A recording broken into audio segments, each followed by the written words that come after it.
আমাদের এই জায়গায় খুব তেঁতুল গাছ আছে, তেঁতুল গাছে খুব সুন্দর সুন্দর তেঁতুল আছে, ঠিক আছে। এখন আমাদের যেই ভাই ব্রাদার আছে তারা তেঁতুল খাওয়ার জন্য খুবই আগ্রহী, আর তারা আমাদের এই মুহূর্তে তেঁতুল গাছে উঠতেছে।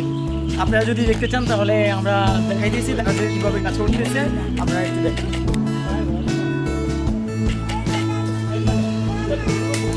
এই যে দেখতে পাচ্ছেন তারা বর্তমানে তেঁতুল গাছেই আছে, ঠিক আছে। তারা একজন কিন্তু একজন উঠতেছে, আরেকজন কিন্তু অলরেডি যাইতেছে, ঠিক আছে। আপনারা দেখতেছেন অলরেডি তেঁতুল গাছে উঠে যাইতেছে। তো আপনাদের যাদের তেঁতুল খাওয়ার আগ্রহী তাদের সাথে অ্যাড হইতে পারেন, ঠিক আছে। দর্শক, আমরা বুঝতে পারছি আপনাদের এখন জিহ্বায় পানি চলে এসেছে, কারণ তেঁতুল নামটা শুনলেই জিহ্বায় জিহ্বায় পানি আসে না, এরকম মানুষ খুব কম।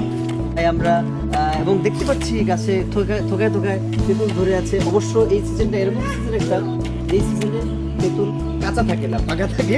তো আপনারা যাদের জিহ্বায় পানি চলে আসছে, আপনারা আশা করি এখন তো পানি ফেলানো ছাড়া কোনো উপায় নেই, তবে পরবর্তীতে আপনারা গাছ থেকে বাজার থেকে কিনে তেঁতুল খেয়ে নেন, আমরা সেই প্রত্যাশা করি।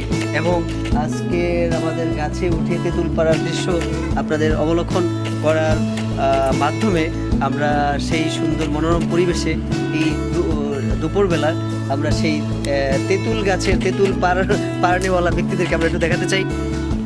Please show.